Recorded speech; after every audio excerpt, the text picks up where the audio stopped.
ঈদ সামনে রেখে সরগরম চট্টগ্রামের বিপণী কেন্দ্রগুলো। কিছুটা বাড়তি দামের অভিযোগ থাকলেও বাজার পরিস্থিতি নিয়ে অনেকটাই সন্তুষ্ট ক্রেতা বিক্রেতা।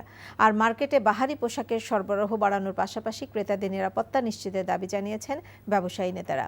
চট্টগ্রাম থেকে শামসুল হক হায়দরের রিপোর্ট, ক্যামেরায় সুমন গোস্বামী।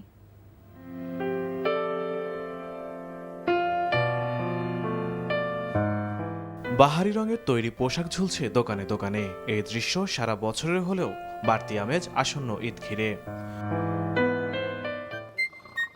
রোজা শুরুর পর থেকেই ক্রেতা বিক্রেতার ব্যস্ততায় সরগরম ঈদের বাজার। পোশাকে বৈচিত্র্য থাকায় আগ্রহ বাড়ছে ক্রেতাদের। শাড়ি কিনলাম, একটু সালোয়ার কামিজ কিনলাম, এখন হচ্ছে ওগুলোর আনুষঙ্গিক জিনিসপত্র। এখানে দেখি সব ধরনের কালেকশনই আছে, দেখলাম ছেলেদের জন্য আছে, মেয়েদের জন্য আছে, ছোট বাচ্চাদের জন্য আছে। ছেলে মানুষ হিসেবে পাঞ্জাবির জন্য বেসিক্যালি আসে, তাছাড়া তো ওদের লেডিস আইটেমও ভালোই আছে। এই ঈদে জামা জুতো অ্যাক্সেসরিজের ডিসকাউন্ট।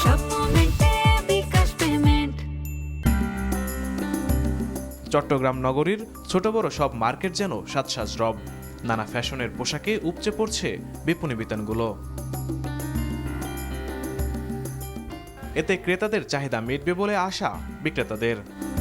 এখানে দামে কম, মানে ভালো দেওয়া হয়। আমরা একই ছাদের মধ্যে পুরুষ, মহিলা, বাচ্চাদের, বয়েজ গার্ল সব আইটেম নিয়ে আমরা প্রস্তুত। এই বছরকার মালের একটু জামার দাম বেশি, তো কাপড়ের দাম বেশি, এই জন্য একটু প্রাইস বেশি আর কি।